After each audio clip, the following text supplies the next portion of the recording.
Oke, Assalamualaikum warahmatullahi wabarakatuh. Kembali lagi di channel Sinau Geografi. Dan pada kesempatan kali ini kita akan membahas tentang membuat dan publikasi laporan penelitian geografi. Mestinya materinya hanya membuat laporan penelitian saja, tapi saya tambahkan publikasi supaya nanti bisa tahu kemana arah ketika setelah membuat laporan penelitian. Dan materi ini kelas 10, bagi kelas 11 dan kelas 12 tetap bisa menyimak materi ini sampai selesai untuk menambah informasi dan juga menambah pengetahuan. Dan bagi kalian yang baru pertama kali lihat video ini, mudah-mudahan cara saya menyampaikan cocok dan bisa kalian terima dengan baik.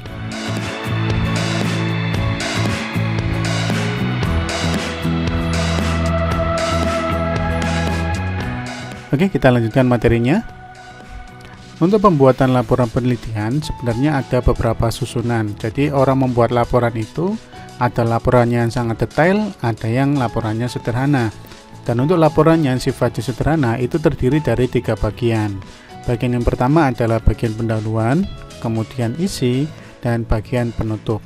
Di mana bagian pendahuluan itu merupakan bagian yang mengulas sistematika penulisannya, berisi tentang latar belakang, tujuan, manfaat, dan beberapa yang berkaitan dengan awalan-awalan sebelum menulis sebuah penelitian. Nah, selanjutnya yang kedua yaitu bagian isi. Isi ini dagingnya, jadi isi atau hasil dari laporan yang telah dilakukan berikut dengan analisis-analisisnya. Jadi dilaporkan semuanya jadi satu di sini. Terakhir ada bab penutup, ya isinya kesimpulan, ada juga saran, mungkin juga ada kritikan bagi bidang-bidang atau instansi yang terkait. Nah, ini yang sederhana. Tapi ada pula yang membuat laporan secara terperinci. Dan yang kita bahas yang terperinci ini. Jadi di mana laporan itu terdiri dari bab awal ya. Jadi ada bagian sebelum bab 1, kemudian ada bab 1 yaitu bab pendahuluan, bab 2 kajian pustaka, bab 3 metode penelitian, bab 4 hasil penelitian, dan bab 5 kesimpulan, terakhir ditutup dengan daftar pustaka. Bahkan ada lagi yang lebih detail menambahkan ulasan hasil penelitian. Jadi babnya ketambahan satu lagi, ada 6 bab. Tapi kita bahas yang 5 bab ini aja. Mudah-mudahan kalian bisa menerima dengan baik. Nah, kita akan bahas satu persatu. Yang pertama yaitu bab sebelum bab 1, yaitu bab awal ya. Halaman awal berisi cover, ada abstrak, ada kata pengantar, daftar isi, daftar gambar, mungkin juga daftar lampiran, dan daftar-daftar yang lain. Jadi isinya ya belum masuk ke isi, isinya belum masuk ke pendahuluan gitu. Nah, contohnya seperti ini. Jadi laporan penelitian itu harus ada covernya. Kalau tidak ada cover orang juga bingung ini maksudnya apa gitu. Tahu-tahu ada tulisannya yang membuat orang lain jadi bingung. Nah, cover ini adalah sebagai identitas dari laporan penelitian. Ada tulisan judulnya, ada bentuk tulisan itu apa. Kalau perguruan tinggi ya bisa jadi skripsi atau mungkin tesis atau mungkin juga disertasi. Kalau di tingkat SMA biasanya berupa makalah. Dan di bawah sini ditulis nama peneliti berikut dengan instansinya. Di dalamnya nanti ada kata pengantar. Ya, kata pengantar itu isinya ya yang mengantar seorang pembaca ke dalam sebuah penelitian.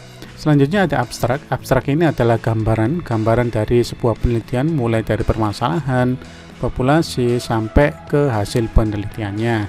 Di bawah ini ada daftar isi dan beserta daftar-daftar yang lain seperti daftar tabel, daftar lampiran, dan daftar gambar. Oke, ini untuk yang sebelum bab 1 ya. Kemudian barulah kita masuk ke bab 1 yaitu bab pendahuluan. Bab 1 ini berisi tentang latar belakang, rumusan masalah, tujuan penelitian, manfaatnya, dan mungkin juga sampai kepada asumsi peneliti, yaitu asumsi tentang penelitian. Nah, di sini tidak saya tampilkan semua ya. Bab 1 ini yang paling penting itu adalah yang pertama latar belakang. Latar belakang itu berisi tentang alasan seseorang melakukan penelitian itu, urgensinya di mana, ada masalahnya apa. Jadi diuraikan di sini berupa paragraf-paragraf yang didukung dengan teori-teori yang dijadikan dasar bahwa itu sebuah permasalahan. Jadi latar belakang ini isinya masalah.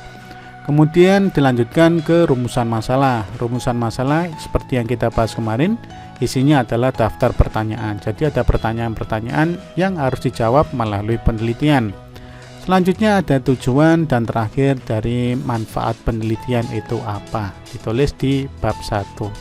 Itu masuk dalam kategori bab pendahuluan atau bab 1.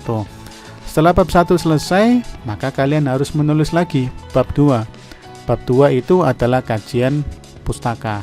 Kajian pustaka itu isinya ya teori-teori. Maka di sini saya tulis mengulas teori-teori yang berkaitan dengan objek penelitian atau variabel.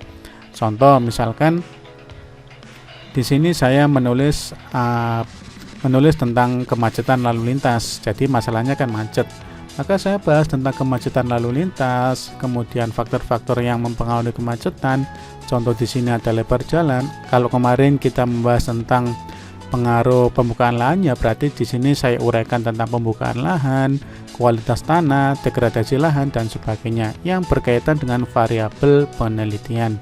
Itu yang dimaksud dengan kajian pustaka.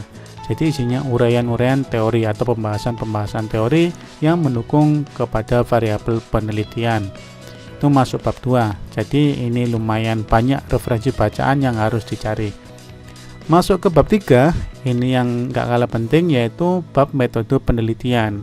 Cara penelitian. Jadi metode ini berkaitan dengan desainnya. Jadi metodenya seperti apa? Mau yang kualitatif kah atau kuantitatif? Kemudian ada variabel, jadi variabelnya dibahas. Kemudian populasinya siapa, sampelnya juga seperti apa, tempatnya di mana, dan kemudian bagaimana cara mengumpulkan datanya. Ditulis lengkap berikut dengan analisisnya. Jadi bab 3 ini sangat krusial sekali. Kalau penentuannya salah, juga hasilnya akan salah. Jadi ini singkat aja. Di bab 3 saya tulis metode penelitian. Di sini saya tulis jenis penelitiannya yang digunakan seperti apa. Kebetulan di sini jenis penelitiannya adalah survei. Jadi saya masuk ke penelitian yang jenisnya survei. Kemarin kita sudah bahas ya jenis penelitian survei. Kemudian lokasi penelitiannya di mana. Ada populasi dan juga sampel. Berikut dengan variabel penelitiannya. Kemudian ada teknik pengumpulan data, dan di sini tadi tidak cukup, jadi tidak saya tampilkan bagaimana saya menganalisis data itu. Jadi di sini hanya berisi metodenya saja, tidak ada hasil sama sekali. Itu yang masuk dalam kategori metode penelitian, teknik dalam penelitian itu. Jadi kalau metodenya salah, jelas berarti penelitiannya nanti juga hasilnya tidak akan benar atau salah dan tidak bisa dipakai nantinya. Setelah kita menentukan metode, berarti kan kita menunjukkan hasil penelitian, yaitu di bab 4. Apa isinya? Ya, ulasan data yang diperoleh dan hasil analisis data penelitian. Jadi ketika kita memperoleh data, kemarin kita sudah bahas ada pengolahan data. Data itu ada yang dikelompokkan, ada yang ditabulasi dan sebagainya sehingga bisa terbaca dengan baik yang nantinya bisa dianalisis. Nah, di sini saya contohkan ada tabel tabulasi. Jadi saya masukkan data-data yang sudah saya ukur kemarin, kemudian saya tulis di sini. Ada juga data yang berupa data sekunder, yaitu saya dapatkan dari literasi. Kemudian setelah itu berisi tentang analisisnya atau hasil analisisnya. Di sini saya menggunakan SPSS atau pakai program statistik ya, SPSS, dan muncul beberapa hasil dan banyak lagi uraian-uraian yang tidak bisa saya tampilkan semuanya di sini.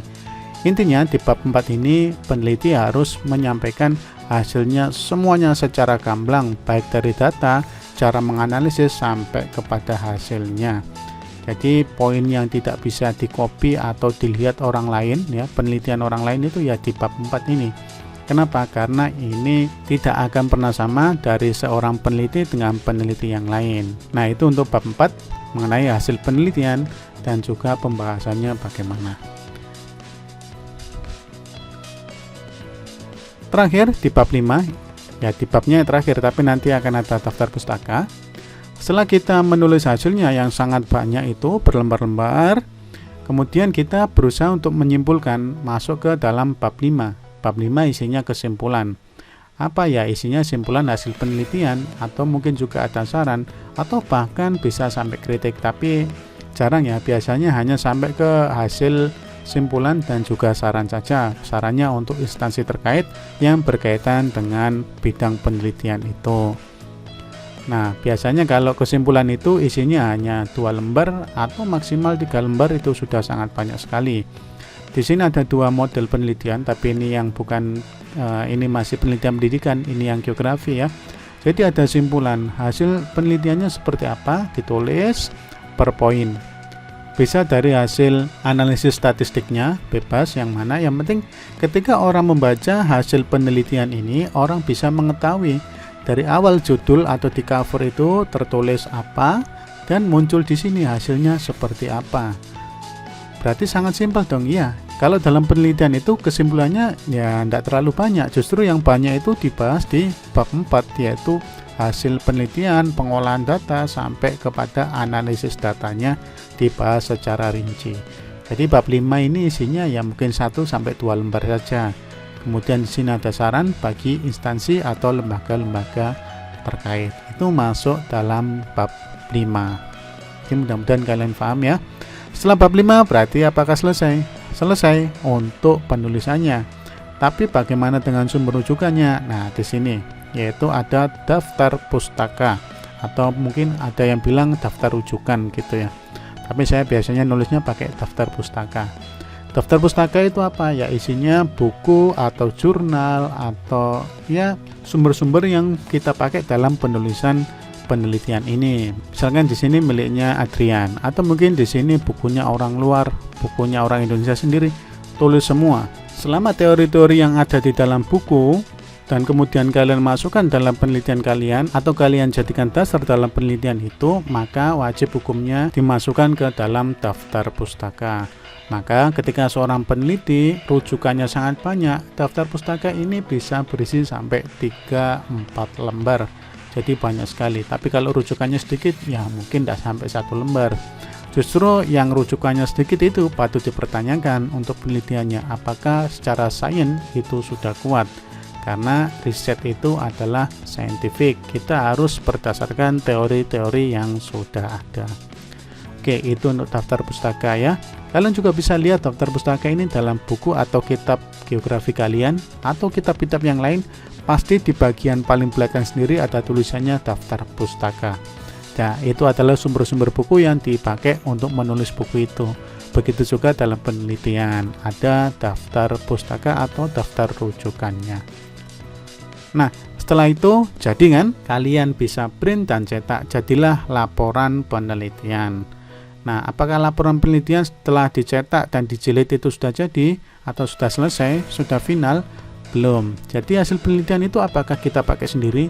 Jelas tidak kan? Perlu disebarkan kepada pihak-pihak yang terkait. Maka diperlukanlah yang namanya publikasi penelitian. Kemana publikasinya? Ya, pakai sarana publikasi yang relevan. Tidak bisa sembarangan. Apa sarana publikasi yang relevan itu? Yang pertama ada perguruan tinggi. Jadi kita bisa masuk ke perguruan tinggi dan bisa publikasi di tempat itu atau di jurnalnya ya. Jadi perguruan tinggi itu terkadang menyiapkan sebuah jurnal khusus dalam bidang-bidang penelitian sesuai dengan jurusannya. Kedua adalah jurnal ilmiah, di mana jurnal ilmiah ini terkadang ada juga di perguruan tinggi, tapi ada juga instansi yang sengaja membuat jurnal untuk publikasi-publikasi ilmiah, biasanya berupa website seperti itu. Tapi benar-benar harus disaring atau difilter, tidak bisa sembarangan. Harus dilihat website tersebut atau jurnal ilmiah tersebut sudah terindeks atau bisa dikatakan diakui apa belum. Kalau hanya publikasi sembarangan juga tidak bisa dipakai. Harus diakui, baik itu Sinta 1, Sinta 2 atau Sinta 3. Kalau di Indonesia sebutannya seperti itu.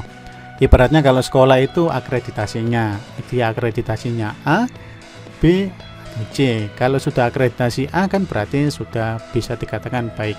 Sama dengan jurnal ilmiah ini, kalau sudah terindeks, sudah sangat bagus, maka ketika publikasi bisa dikatakan itu sudah bagus untuk hal publikasinya. Ketiga, yaitu seminar ilmiah. Terkadang di perguruan tinggi itu setiap 1 semester atau setiap tahun atau mungkin tiap 3 bulan gitu ya, ada seminar-seminar ilmiah. Seminar ilmiah ini bukan seminar sosialisasi yang materi gitu, tapi memang khusus seminar hasil-hasil penelitian. Jadi yang seminar tidak hanya 1 orang, beberapa orang dan ada audiennya. Jadi ada yang melihat kemudian disampaikan. Nah, 3 hal ini menjadi bentuk publikasi dari hasil penelitian. Tapi kalau tingkat SMA mungkin hanya publikasi di website gitu, itu sudah bagus ya. Nah, syukur-syukur kalau bisa masuk ke dalam jurnal ilmiah, karena itu sifatnya lebih diakui. Karena di zaman digital sekarang banyak sekali sumber-sumber yang masuk ke jurnal ilmiah. Itu dulu materi kali ini, mudah-mudahan materi ini bisa kalian terima dengan baik, membuat laporannya dan juga publikasinya. Oke, kalau ada pertanyaan, tulis saja di kolom komentar, dan sampai jumpa di video selanjutnya. Assalamualaikum warahmatullahi wabarakatuh.